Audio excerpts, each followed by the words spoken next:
Je suis une apaïste de longue date. Dernièrement, j'aimais filmer avec mon téléphone portable des portraits de mes amis bénévoles. Mais pour ce film anniversaire, on m'a confié une caméra. J'ai accepté ce défi sans vraiment me rendre compte de son ampleur.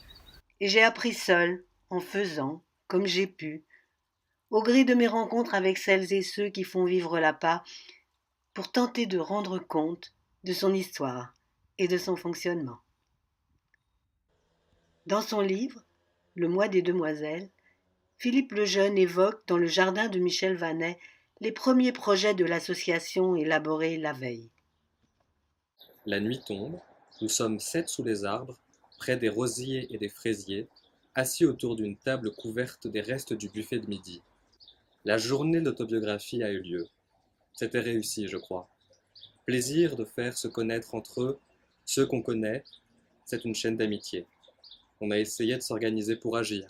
Un groupe pour le bulletin, un groupe pratique d'écriture, savoir comment élaborer par montage un texte convaincant à partir d'une écriture journalière, et surtout un groupe lecture pour l'accueil des textes autobiographiques dont nous allons solliciter l'envoi. Me revoilà dans les appels, mais cette fois pour l'association. En fait, ça se mélange un peu dans ma tête, la recherche sur les jeunes filles et l'association.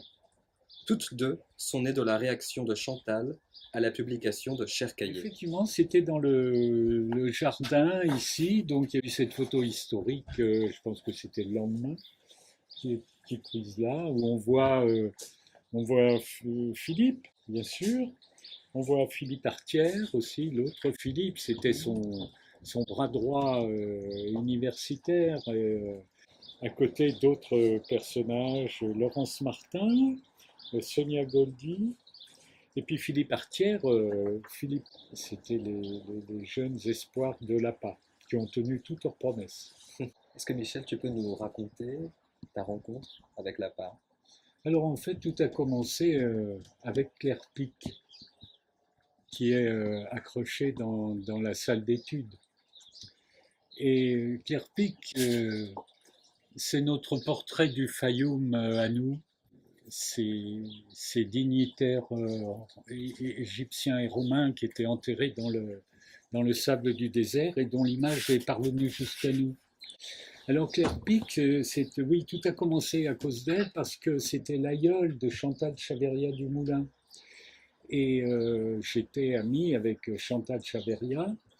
Et elle avait hérité de Claire Pic, son aïeul, un très important journal.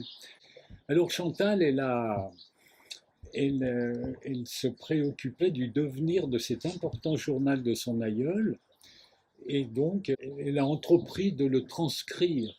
Et c'était le moment où Philippe Lejeune préparait son livre Le mois des demoiselles, et il était dans des enquêtes sur les détenteurs de journaux de jeunes filles du 19e siècle.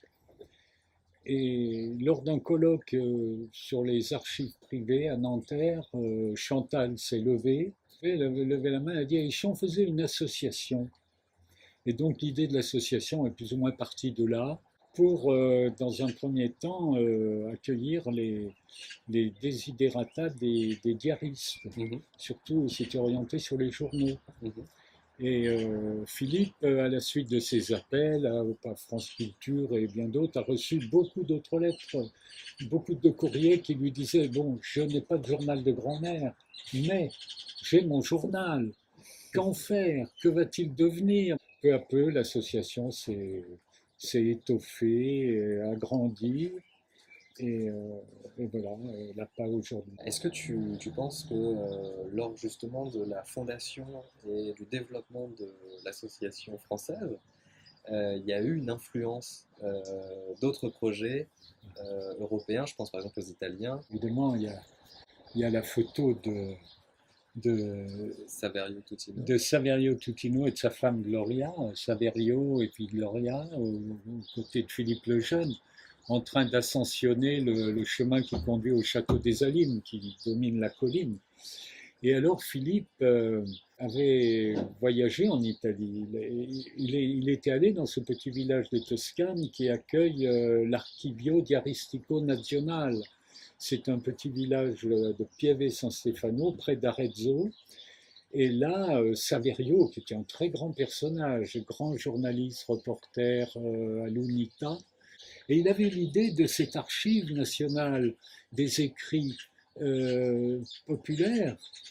Et il avait eu la conscience, et il a cette formule magnifique, Saverio Tutino, d'un peuple de l'encre. Et alors, Philippe a visité l'Archivio, évidemment, et il a été très séduit. Et il y a des pièces étonnantes qu'il déployait pour la fête de l'Archivio. Alors, qu'est-ce que c'est que cette fête? C'est un concours d'autobiographie. Alors, évidemment, Philippe avait été un peu réticent, Philippe le Jeune, à l'idée d'un concours. Qu'est-ce qu'on allait récompenser? Celui qui avait la plus belle vie, celui qui... Et puis, bon, le texte qui recueille le plus de suffrages de je ne sais quel jury est édité. Mais enfin, tout le monde est fêté sur la petite place du village. C'est présenté, animé, c'est merveilleusement fait et humain. Si je comprends bien, l'appât est venu à toi par l'intermédiaire de Chantal. Oui, D'abord. oui. Euh, Il connaissait la médiathèque d'Ambérieux, Chantal, que je connaissais par Charles Juliet, mais est venu me voir, a eu l'idée, et puis Philippe a été séduit aussi. Et donc, elle s'est installée dans les locaux de la médiathèque d'Ambérieux. oui, oui, oui. Est-ce que d'ailleurs ça a été évident pour toi d'avoir cette double casquette à la fois de responsable de la médiathèque et en même temps de pilote en quelque sorte quand même des débuts de l'association? Oui, alors tant qu'il y avait 80 membres la première année, c'était c'était jouable. Après, c'est monté quand même assez vite, 150, 200, 400, 500, 800 membres de l'association. Et là, c'était plus possible d'assurer. Je n'étais pas seul, bien sûr. Au début, il y avait Chantal, et puis il y avait des bénévoles qui se sont adjoints. Mais arrivé à un certain stade, il a fallu recruter pour faire un travail de secrétariat, d'archiviste aussi. Mais elle était secrétaire, Christine Coutard. Oui. Ouais, et justement, est-ce que tu te souviens un peu du profil des premiers adhérents? Les tout premiers, hein, la première année, c'était surtout des diaristes. Alors donc, très vite, ces gens, ils se sont agglomérés, ils ont constitué le noyau dur de l'APA. Ils arrivaient avec leur, comment dire, leur naïveté, leur étonnement d'être en société, alors que l'écriture personnelle isole plutôt. Et donc c'était très attachant de voir ce premier cercle se constituer. Assez vite, les cercles de lecture se sont constitués, puisque c'était un moment important. Il fallait que les textes soient lus. Bien sûr, ouais.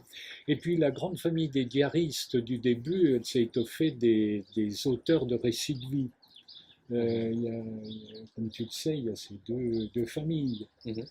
Alors, j'ai rencontré l'APA par une amie d'enfance, Sonia Goldi, qui un jour, donc c'était en 92, m'a dit je vais à un week-end où on va créer une association pour l'autobiographie. Voilà, c'est Philippe Lejeune qui organise ça. Et moi, donc à l'époque, j'étais une jeune prof de français. Et je connaissais Philippe Lejeune parce que j'avais lu le Pacte autobiographique quand j'étais en Cagne. Et l'autobiographie m'intéressait. Et donc j'ai dit, mais c'est super, je viens avec toi. Et voilà comment je me suis retrouvée à Ambérieu-en-Bugey ce 25 juin 1992 pour la création de l'association pour l'autobiographie et le patrimoine autobiographique. J'y ai rencontré des gens qui partageaient le même intérêt que moi pour les écrivains qui pratiquent l'autobiographie, qui avaient eux-mêmes une pratique d'écriture autobiographique. Et donc du coup, je me suis engagée dans le groupe d'écriture que Dominique Perru a monté à ce moment-là. Il y avait Philippe Lejeune, Elisabeth Sepet, Jacqueline Brisson. On se retrouvait souvent chez Jacqueline Brisson. Et voilà, on lisait ensemble des textes autobiographiques. Ensuite, j'ai rejoint en fait la Faute à Rousseau, qui était donc la revue de l'APA.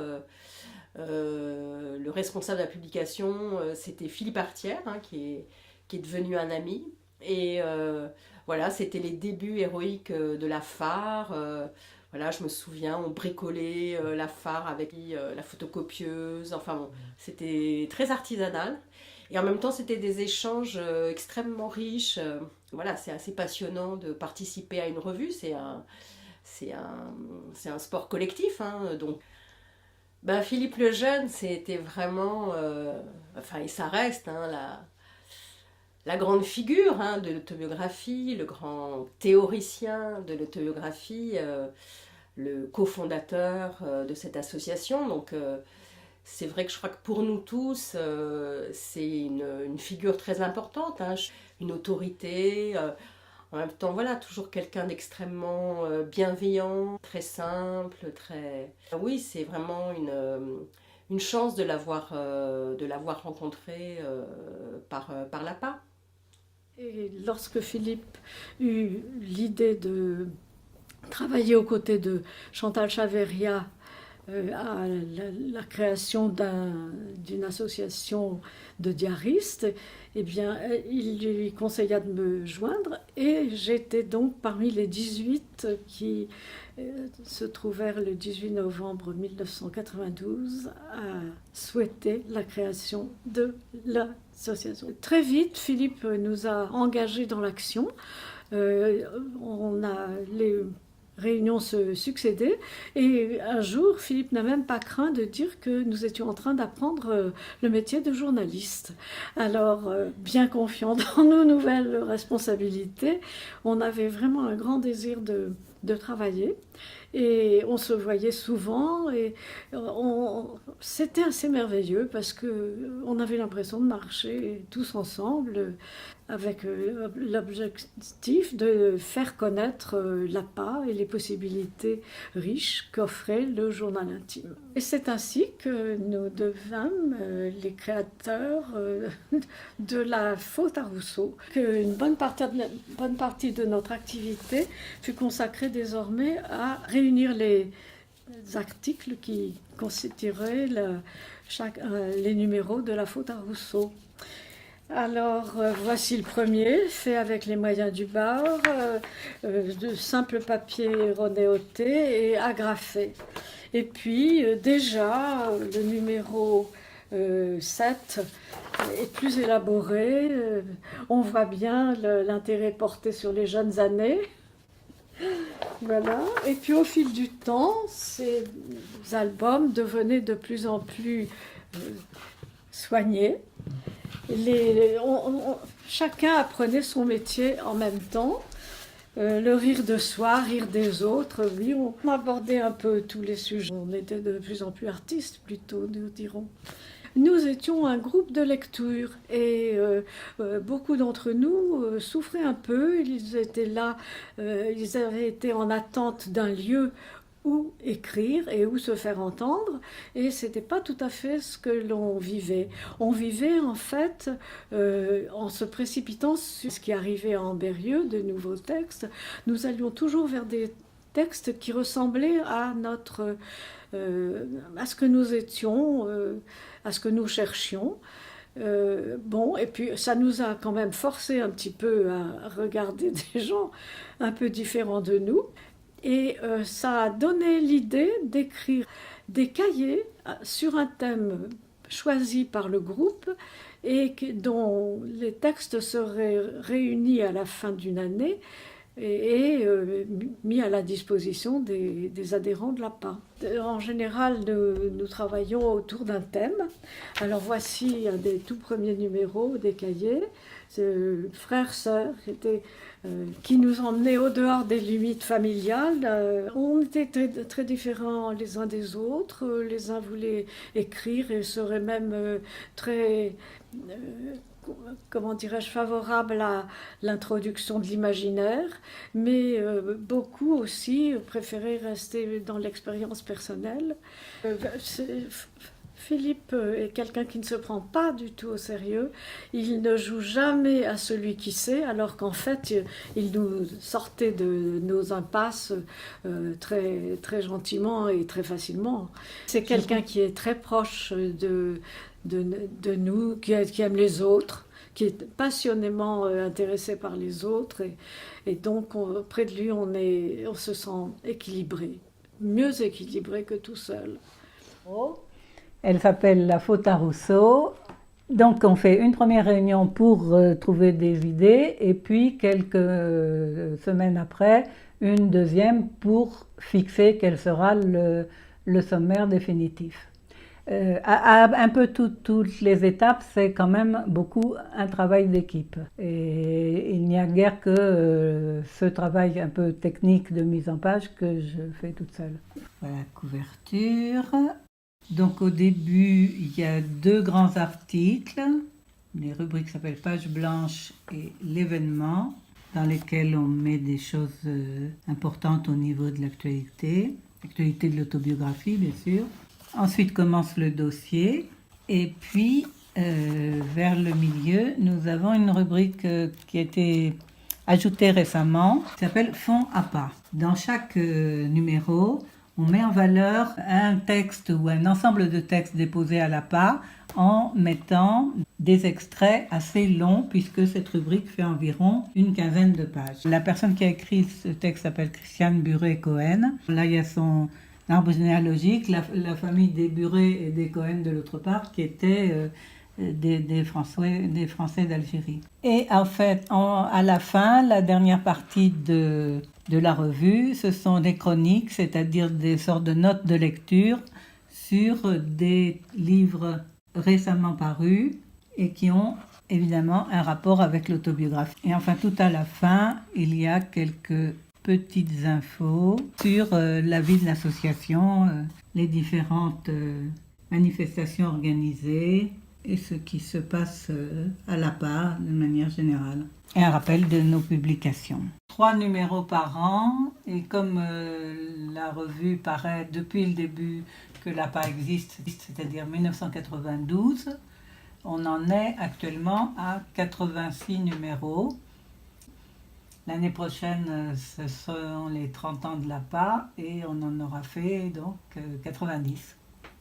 Alors, ce qui me plaît dans ce travail que je fais pour la Faute à Rousseau, entre autres, c'est qu'il y a tout un aspect concret.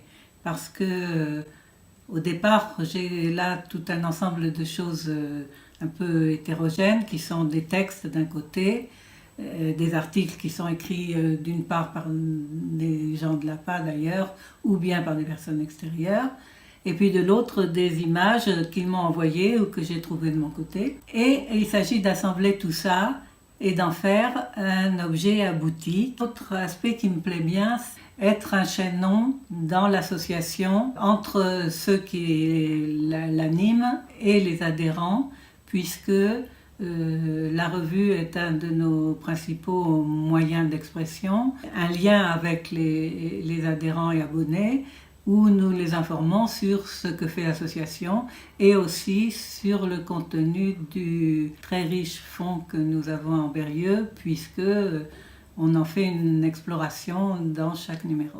Oui, qui sont les premières personnes à s'être intéressées à l'APA et au texte de l'APA? Voilà, et au texte, mais les premiers chercheurs, ils se sont intéressés aux gens de l'APA. À ces individus qui se réunissaient pour partager et durer ensemble. Mais les premiers qui sont venus étudier l'APA, mais c'était des chercheurs, des anthropologues. Et il y avait Anna Iuso qui a fait sa thèse sur les mouvements autobiographiques en Europe.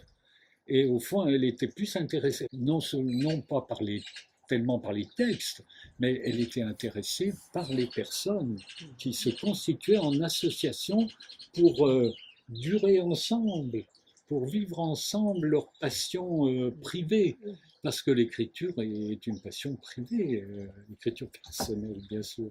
Et donc les chercheurs qui s'intéressaient pour le coup au texte déposé à l'APA, ils sont venus plus tard. Il est venu bien sûr des chercheurs, d'abord des universitaires et puis des gens qui venaient simplement pour faire une recherche personnelle. Et au fil du temps, maintenant, on voit arriver de plus en plus de documentaristes qui viennent chercher dans les fonds de l'APA, dans les textes, matière à éclairer un film. J'ai vu qu'il y avait beaucoup plus de travail en histoire, en sociologie, beaucoup plus qu'en philo, un ou deux, en psychologie, pas. Et à ma grande surprise, il y en avait très très peu en littérature.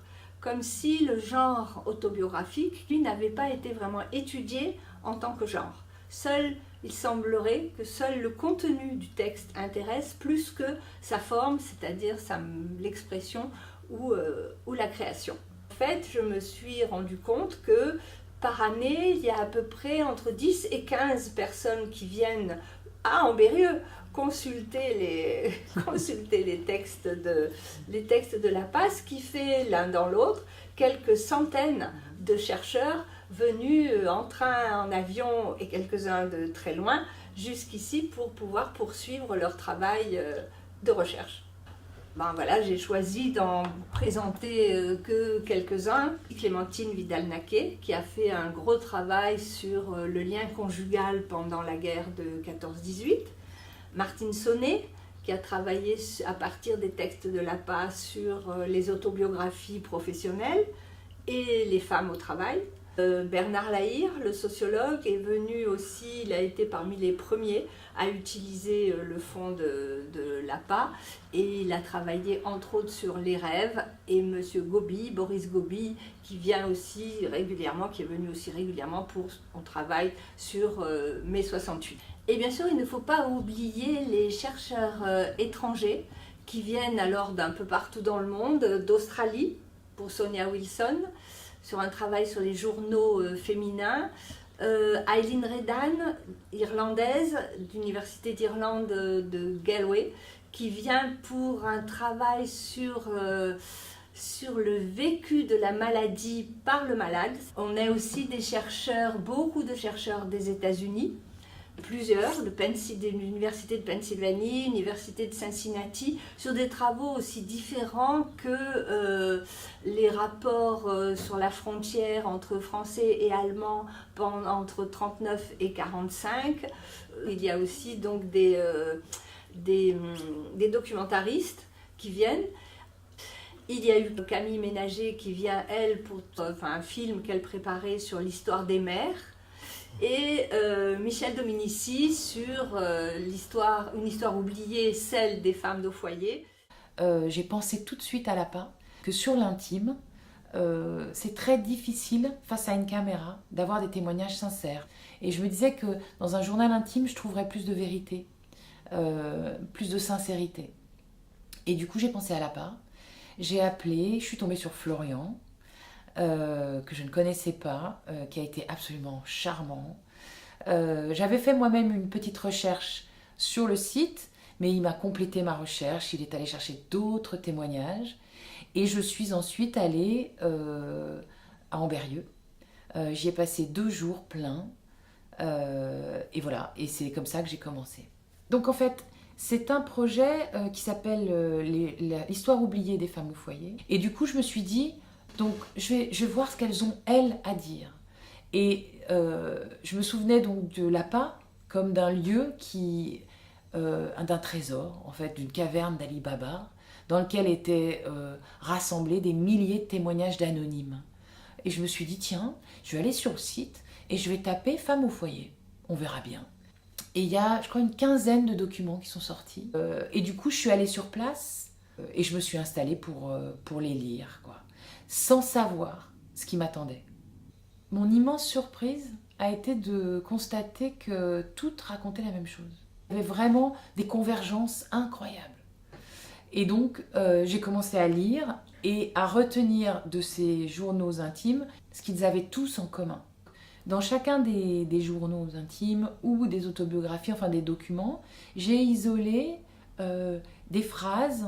Je les ai organisées en petites cartes à jouer de couleurs et par thématique. Donc il y avait le mariage, il y avait les enfants, il y avait le travail, il y avait l'emménagement, il y avait tous les thèmes les courses, les achats, enfin tout ça. Et je les classais avec des codes couleurs, des petites cartes. Et je voulais pas raconter 3 vies singulières, je voulais raconter presque d'une manière sociologique la vie de toutes les femmes au foyer à travers une femme ou 2 femmes ou 3 femmes au foyer. Et donc ce qui m'intéressait, c'est ce qu'elles avaient en commun plutôt que ce qui les distinguait les unes des autres. Enfin, c'est ça que permet l'APA, d'ébaucher une image collective d'un phénomène. J'encourage tout le monde à aller sur le site de l'APA et à faire ces recherches-là et à se perdre, surtout à se perdre dans tout ce qui est à disposition. Jusqu'en 2017, nos locaux étaient à la Grenette, en centre-ville, dans la médiathèque d'Ambérieu. Faute de place, il a fallu déménager et s'installer dans les locaux neufs des archives municipales d'Ambérieu, assez loin du centre-ville, rue Panhard. Florian nous fait visiter. Voilà, dans ces rayonnages sont conservés les 4000 documents qui ont été collectés par l'association durant ces 30 dernières années.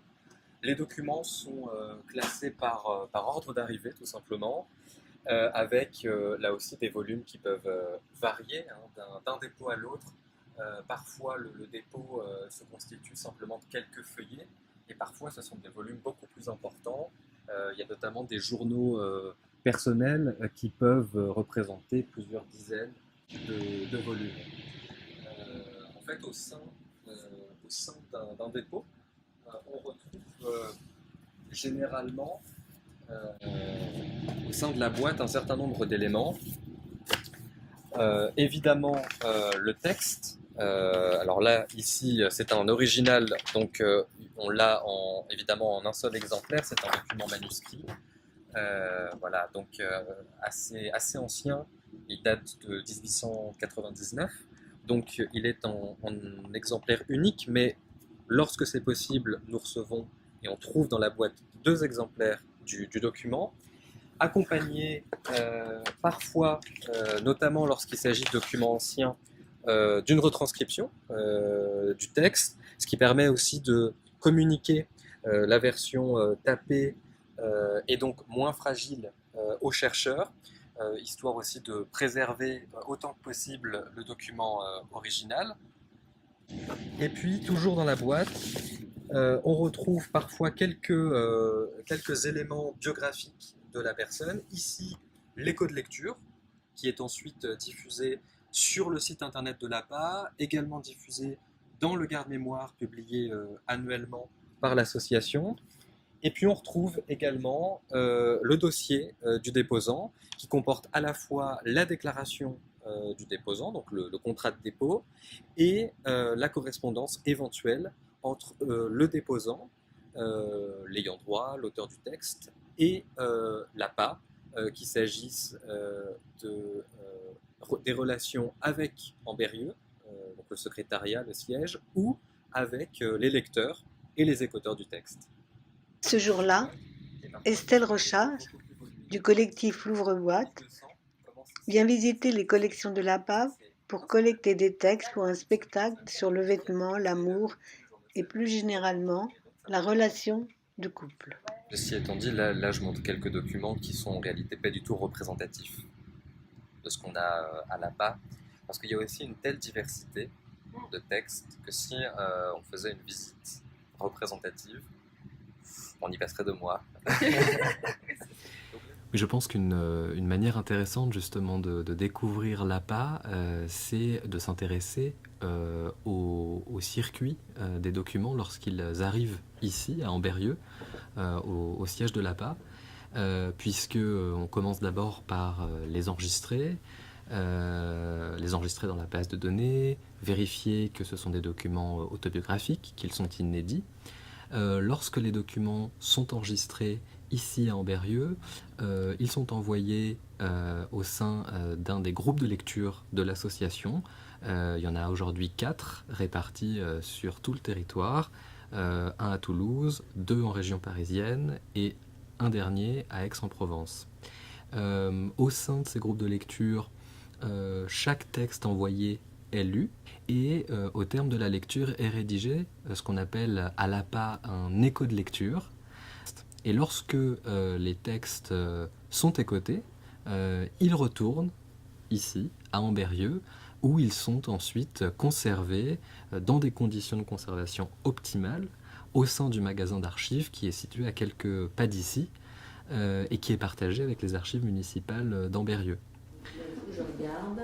Alors, Robert Ozanne, ça s'appelle donc De toi à moi, du flirt à l'amour au-delà de l'imaginable.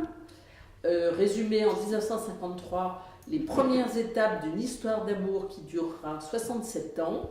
Et il y a donc 3 volumes. Donc c'est très très illustré, Claudine. Et on est obligé de prendre des 3. Oui, monsieur, oui. Merci. Alors, donc, nous continuons. Gabriel de Conti, 40-62. Alors ça, c'est 2 volumes. Journal d'une renaissance plus note d'agenda. Le premier, c'est 2010 à 2017 et le second, 2018 à 2020. Oui, on la connaît, oui, elle a déjà déposé au moins 3 textes. Ah, oui, enfin, elle n'a pas beaucoup déposé, mais vraiment au moins 3 textes très intéressants que nous avons fait. Et puis, puisque j'ai la parole, je la garde. On attaque les échos. Voilà. Alors, c'est Fernand Rambion, donc on commence à bien connaître. Il est là. Carte de captivité, du 14 mars au 25 juillet 1944, plus une lettre du 20 novembre 1943 de Schindelwald, Sudette allemande. 18 pages, APA 31, 31, 40. Comme elle l'a raconté lors d'une table ronde, Annie Rambion a déposé de nombreux textes provenant de sa famille et notamment de Fernand Rambion. APA 18, 43, 31, 31, 38, 59. Ici, il s'agit de quelques cartes, 24, qu'elle commande dans une préface qui pourrait constituer un écho à elle seule, la préface.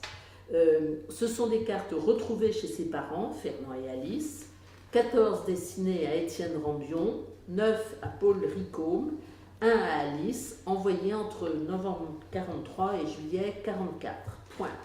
Fernand, prisonnier dans les Sudètes, envoie ses courriers de captivité qui ont pour but de rassurer la famille dans une période de la guerre, 1944, plus inquiétante avec le débarquement et les bombardements, tels que le même Fernand les a décrits dans son journal de captivité, et j'ai remis la cote à pas 31-31.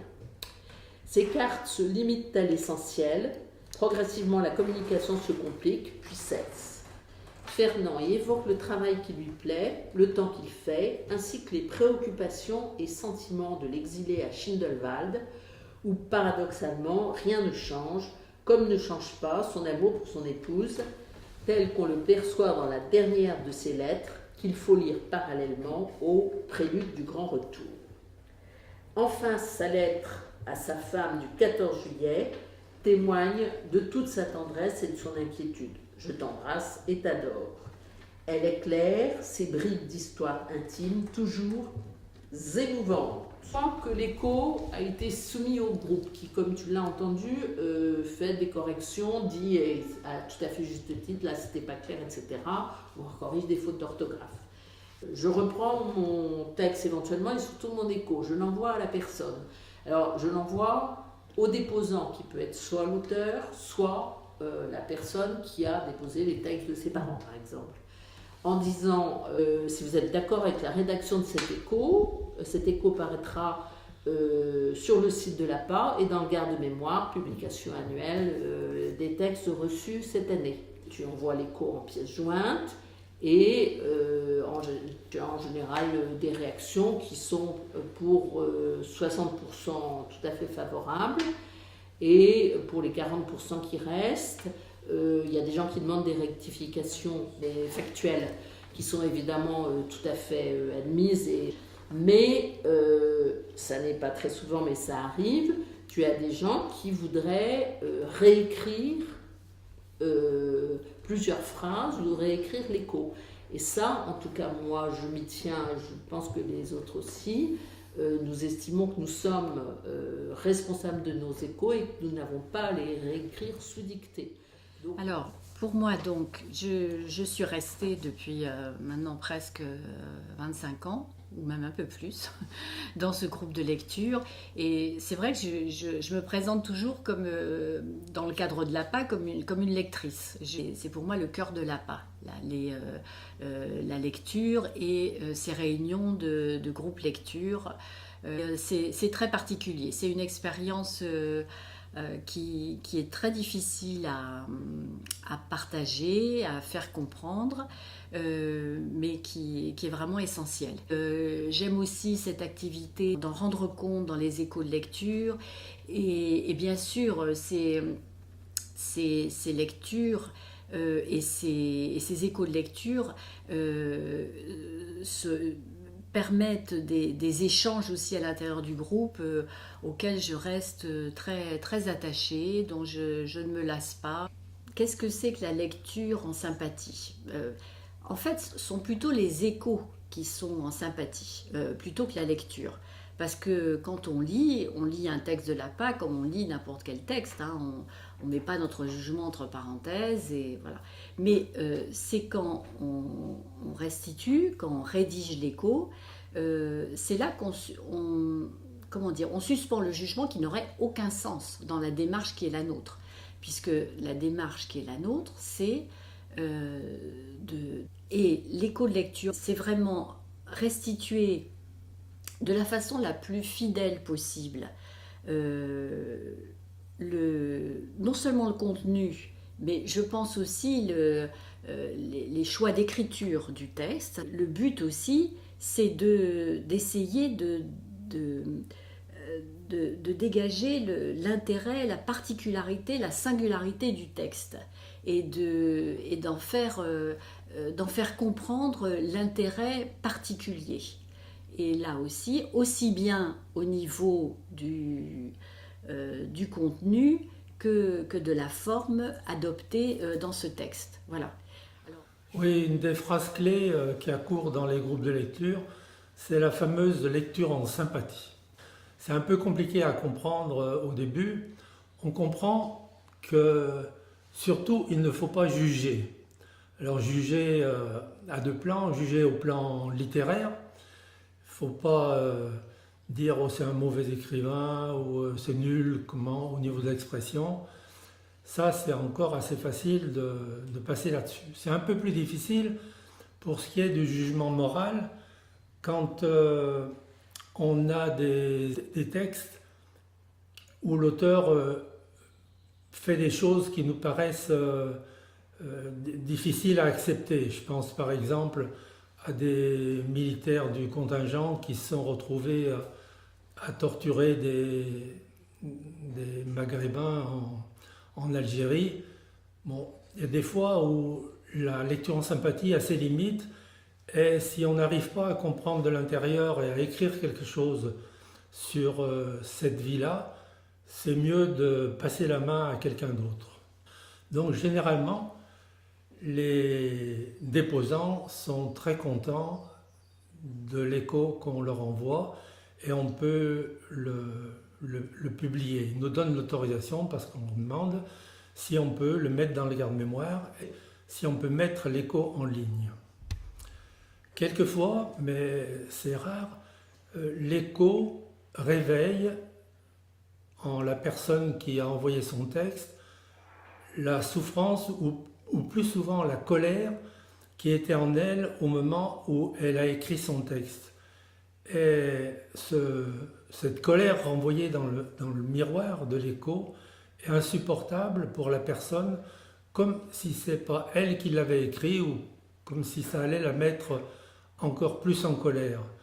Donc dans ces cas-là, elle nous le fait savoir que ça ne lui plaît pas, et il y a toujours la possibilité pour les déposants de refuser un écho, ou de demander, c'est une possibilité aussi qu'on offre, si un autre lecteur ne peut pas prendre le texte en charge. Oui, c'est important de de voir que l'écho, ce n'est pas une correspondance privée entre un déposant et un confident. C'est surtout une relation entre un déposant qui s'adresse à une institution. Et cette institution, elle est représentée par le groupe de lecture, par plusieurs lecteurs qui prennent connaissance de ce texte. Et au moment où l'écho est validé par la personne qui trouve qu'on a bien compris son texte, c'est pas cette personne seulement qui donne son avis, plus que son avis, qui prend en considération cet écrit et cette vie, mais c'est tout un groupe et c'est toute une institution. Et je pense que cette valeur de groupe institutionnel donne toute sa valeur, toute sa légitimité à ce travail. J'ai envoyé à l'APA, selon les modalités qui étaient déterminées à l'époque, j'ai envoyé 2 exemplaires, je pense, du manuscrit, et accompagné de mon bulletin d'adhésion. Peu de temps après, quelques mois, disons, j'ai reçu un courrier de Jacqueline Brisson. Et dans ce courrier, il y avait l'écho, c'est-à-dire la réception par l'APA, à travers la lecture de Jacqueline, la réception de mon manuscrit. Et c'était d'une telle sensibilité, et c'était tellement en écho, en effet, à ce que j'avais ressenti.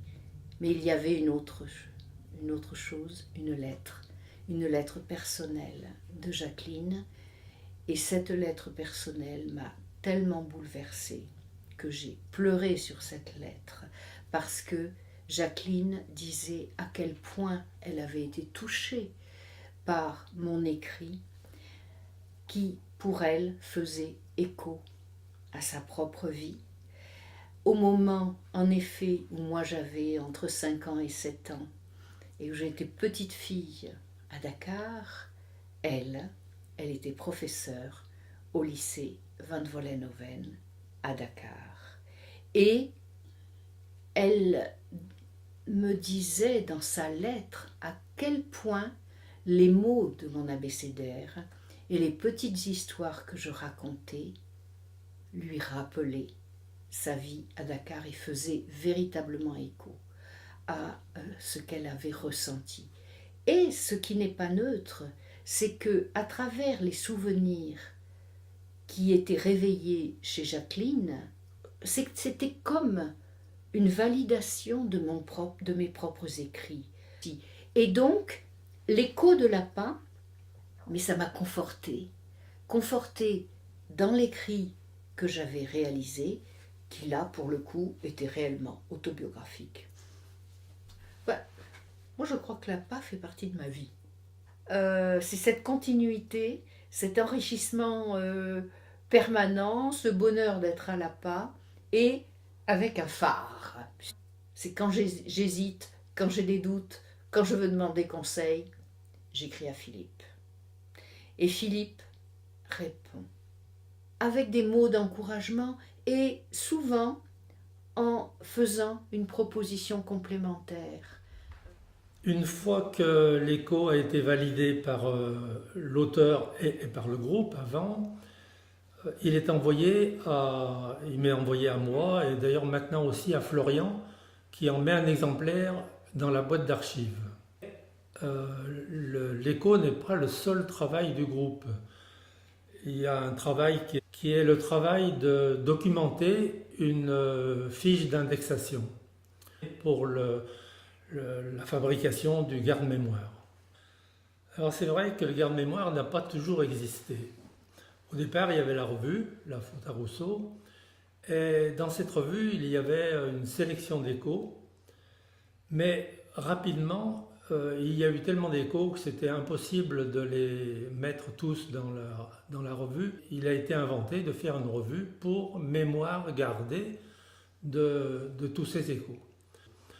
À partir du numéro 10, j'ai demandé à ce que ce garde-mémoire soit lié à La Faute à Rousseau comme un supplément et publié avec le dernier numéro de la Faute à Rousseau toutes les années, pour que chaque adhérent puisse avoir l'ensemble des échos qui ont été rédigés dans l'année précédente. Les adhérents qui souhaitent, comme Claudine, lire les textes de notre fonds peuvent participer à un groupe de relecture sur un thème qui les intéresse. J'aime aussi participer au groupe de relecture. Je trouve que c'est tout à fait complémentaire de la lecture des textes nouveaux qui sont déposés à l'APA. Et dans les cahiers de relecture, c'est une toute autre démarche.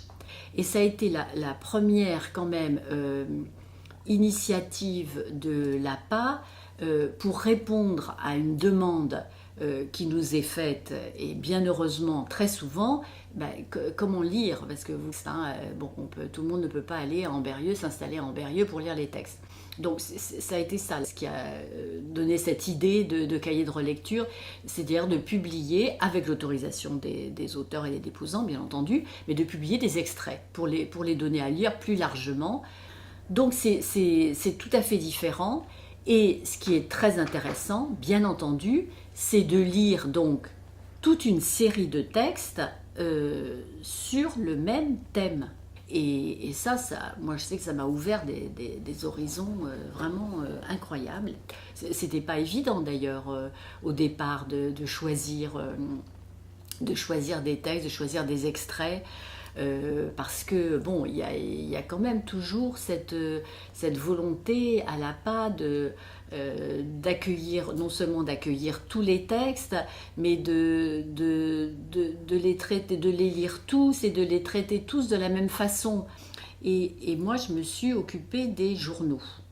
On en avait à ce moment-là, je crois, une trentaine à peu près, une trentaine de journaux écrits pendant la guerre, 14-18, on est là jusqu'à 19, et ça m'a fait vraiment prendre conscience de la valeur des journaux et de la collection de journaux à l'APA. Ce cahier aussi, pour moi, il est particulier parce que il a donné lieu à un échange de textes avec nos amis belges, nos amis allemands et nos amis italiens. C'est-à-dire que nous avons publié des extraits de textes de leurs archives respectives. J'ai participé au cahier de relecture sur Maghreb et autobiographie, absolument passionnant et vraiment, et en plus sur un sujet qui me concernait aussi personnellement, sur les problèmes de double culture. J'ai participé aussi à Écrire la maladie. Là aussi, j'ai travaillé avec Françoise Lotte sur le chapitre consacré aux troubles mentaux, et aussi, plus récemment, au cahier sur notre mai 68. Et voilà. Et là aussi, d'ailleurs, en m'intéressant plus particulièrement dans ce cahier aux journaux. Donner à lire plus largement les textes de notre fonds, c'est le projet des éditions du Mot Conduit. Moi, je suis une éditrice, d'abord, on pourrait dire. J'ai une maison d'édition qui s'appelle les Éditions du Mot Conduit, qui ont maintenant 10 ans. Et puis, parallèlement, je suis une apaïste passionnée, comme sans doute beaucoup d'autres. Et peu à peu, l'idée que j'avais déjà derrière la tête depuis longtemps est venue de créer une collection basée sur les archives de l'APA. Et comment trouver une formule éditoriale qui puisse mettre en valeur de façon différente, parce que bien sûr il y a beaucoup de mise en valeur des archives avec les cahiers de relecture, etc. Mais comment leur donner une audience un peu plus large? Eh bien, l'idée est de partir d'une thématique précise, l'amour, les femmes dans la guerre, qu'un chercheur, une chercheuse, en général des apaïstes, mais pas forcément, plonge dans le fond de l'APA, et avec cette idée en tête, constitue un corpus d'une dizaine de textes ou d'extraits de textes sur cette thématique précise. Donc voilà comment la collection Vivre, écrire est née. Philippe le jeune, il a eu une influence déterminante, à la fois sur ma vie professionnelle et la maison d'édition que j'ai créée, et sur ma vie personnelle. Parce que Philippe, c'est un homme qui a su faire le lien entre sa recherche universitaire, sa théorie de l'écriture de soi et sa vie même. Il est passé à l'action directe en fondant l'APA, et ça, c'est une démarche que je ne retrouve nulle part. Des adhérents forment des groupes en région, à Lyon, Nantes, Paris, Toulouse, Genève, Lausanne. Ils organisent librement leurs activités. J'ai participé au groupe Paris 4, animé par Simone Ferradou pendant plus de 10 ans. On y lisait des textes écrits chez nous et échangions sur les livres autobiographiques que nous avions aimés. Je trouve que dans ce texte, sur cette lettre, tu as un ton beaucoup plus libre, beaucoup plus décontracté, évidemment, qu'avec c'est joyeux. Oui.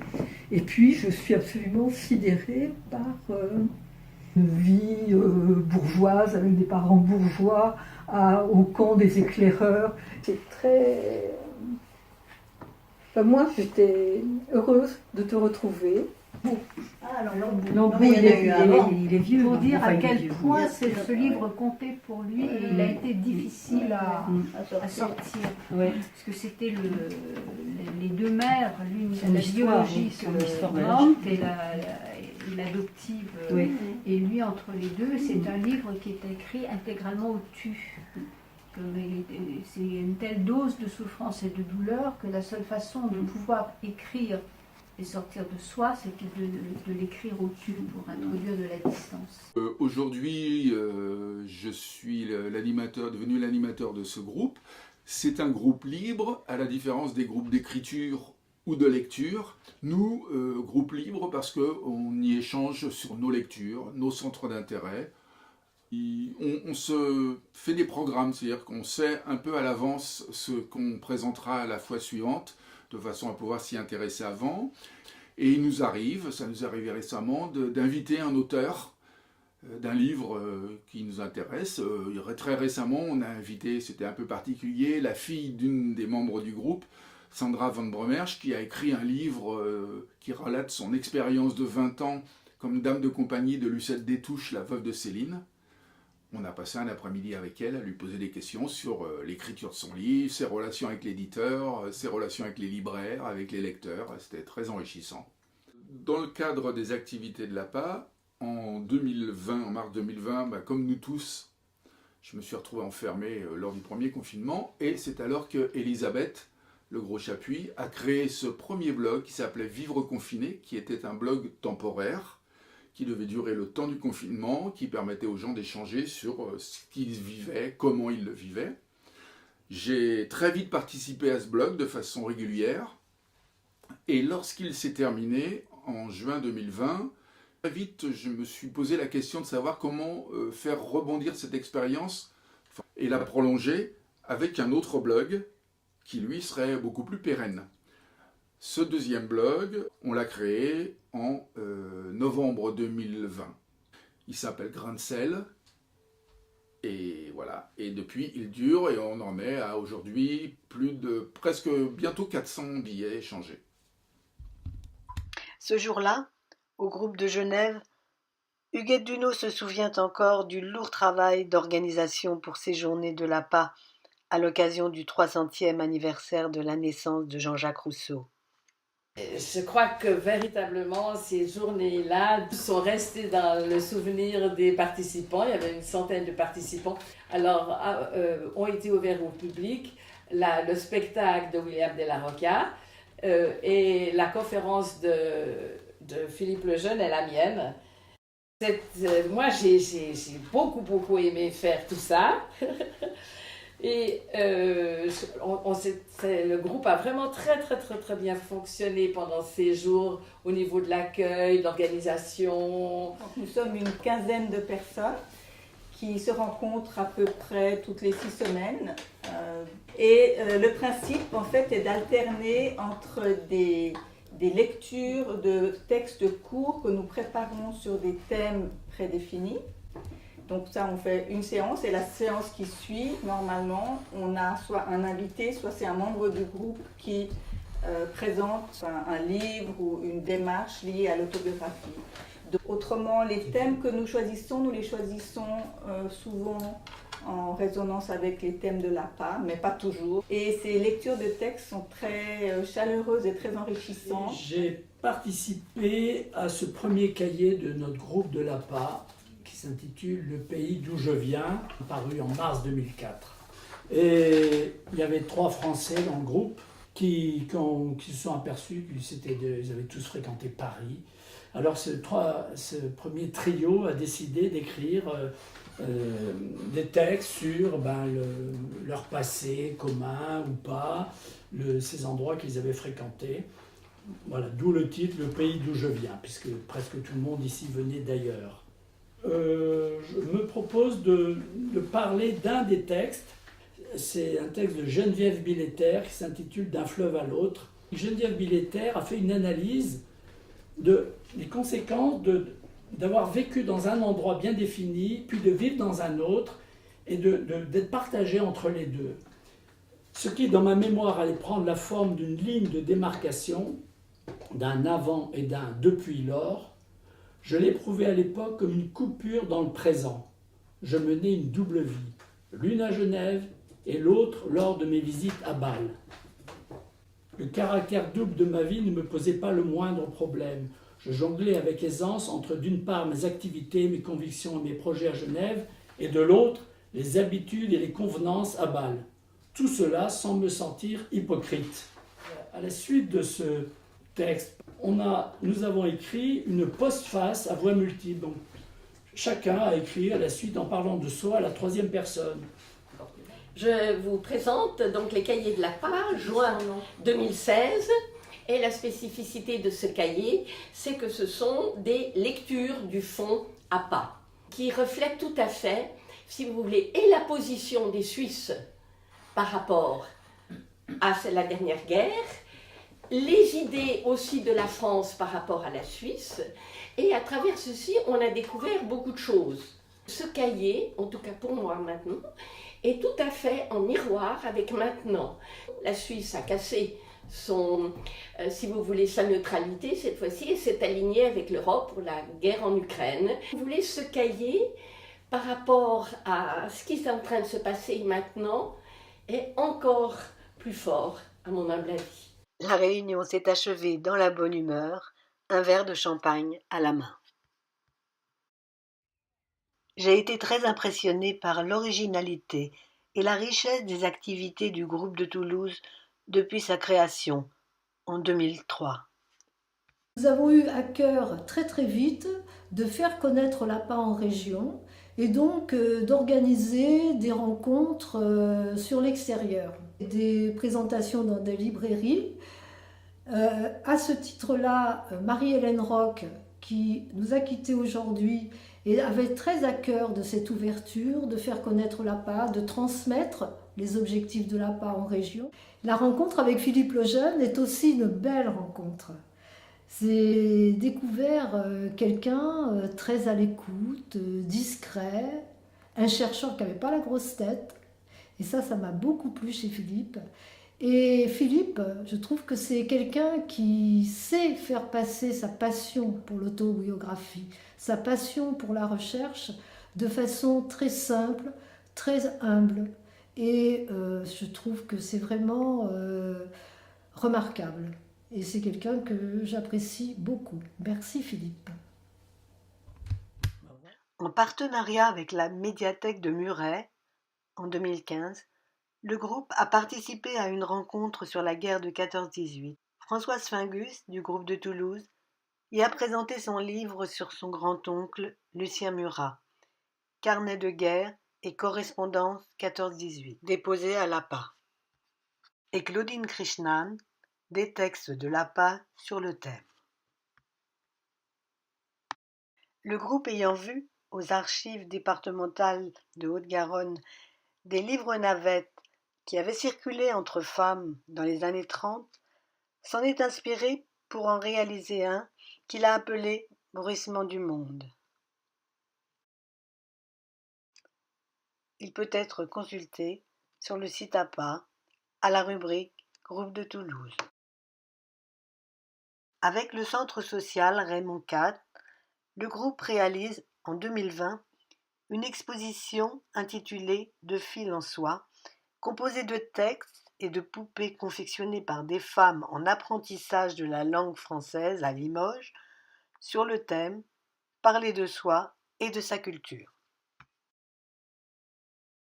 Le groupe a réalisé en 2006 un séminaire « Écrire le moi aujourd'hui » auquel Marie-Hélène Roch avait beaucoup contribué. Et en 2013, le séminaire Je au travail, avec des tables rondes,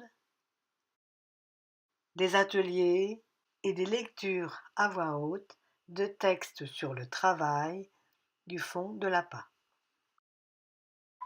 Depuis sa naissance, le groupe écrit et publie beaucoup. En 2015, une fiction sur les pas de Georges Perec, animée par Danny Horler, Un père passe et manque.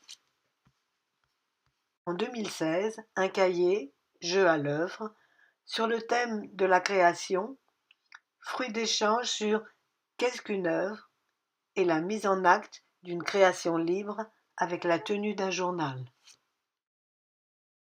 En 2021, la publication d'un carnet, la page autoportrait, ceux des membres du groupe, et des articles sur des portraits de peintres, d'écrivains, sur les travaux réalisés avec des élèves de collège et des femmes en apprentissage.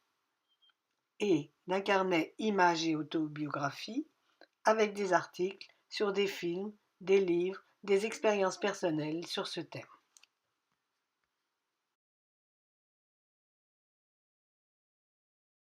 Récemment, 2 apaïstes du groupe ont présenté leur livre au Centre culturel Bonnefoy, Alexandra Borsari, Journal de bord nomade, et Dominique Martre, Kabylie en partage.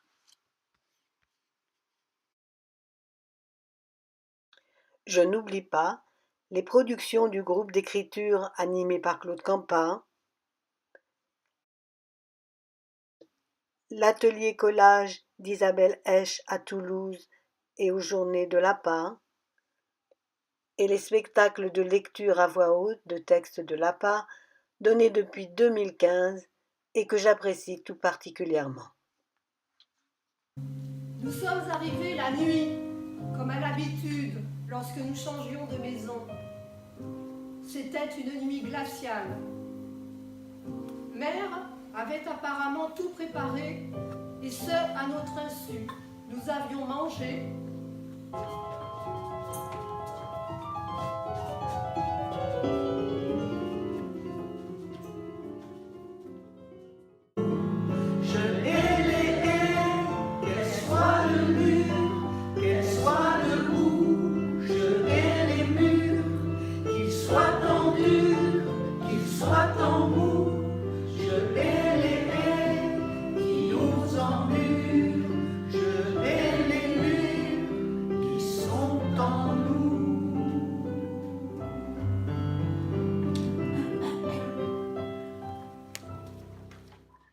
Tout au long de l'année, nous organisons des événements pour nous rencontrer et partager notre intérêt pour l'autobiographie. Le week-end festif des Journées de l'APA en est assurément le point fort. L'APA, en effet, a été fondée pour résoudre un problème de transmission. Que pouvais-je faire des bouteilles à la mer que je recevais par la poste, autobiographie orpheline à la recherche d'un destinataire? La lecture en sympathie d'un souvent unique lecteur, manifesté par un écho de lecture, et l'archivage dans un lieu public, tels étaient les gages d'une transmission à la postérité. Je me suis un peu spécialisé dans l'organisation logistique des journées et dans des ateliers où on bouge un peu. Je suis un peu claustrophobe et j'aime bien marcher, donc on a fait comme ça une visite. J'anime encore aussi, puisque lorsque j'étais aux ateliers BING, j'avais fait préparation, j'ai un splendide diplôme d'animateur d'atelier d'écriture. J'aime beaucoup animer, en général le public des apaïstes est tout à fait preneur. Et ça, le rendez-vous des journées, c'était quelque chose de formidable. C'est aussi lié à notre groupe de filles de mai, parce que toutes les réunions de l'APA étaient l'occasion pour nous de nous retrouver. Les journées de l'APA sont des moments magnifiques. On est là ensemble plusieurs jours. L'APA est là, en chair, en os, en voix. Ça me rappelle un peu mes 68.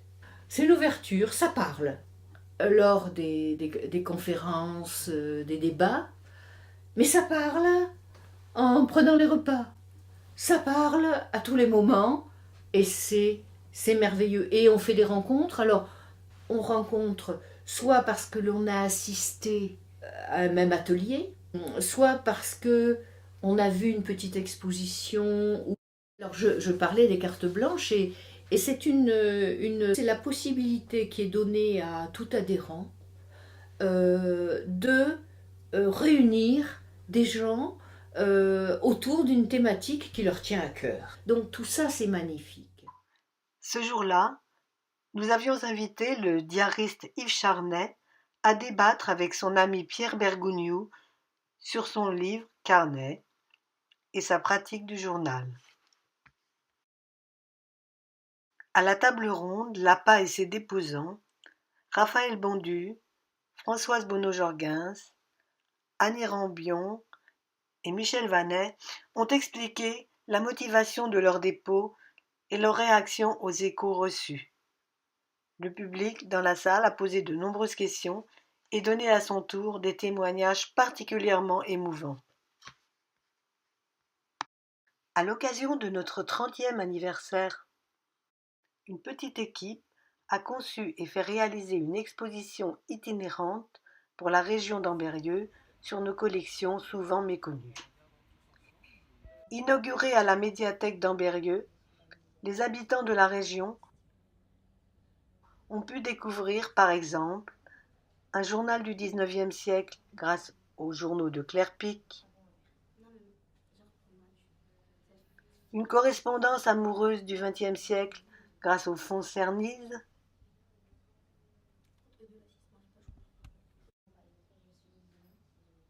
un journal d'enfants et de jeunes filles grâce au cahier de mémoire d'Ariane Grimm.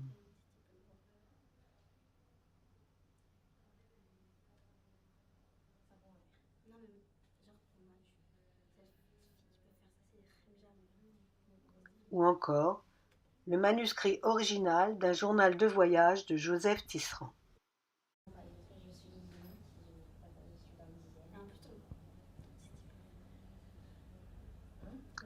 L'exposition met en lumière toute une variété d'écritures et de supports autobiographiques.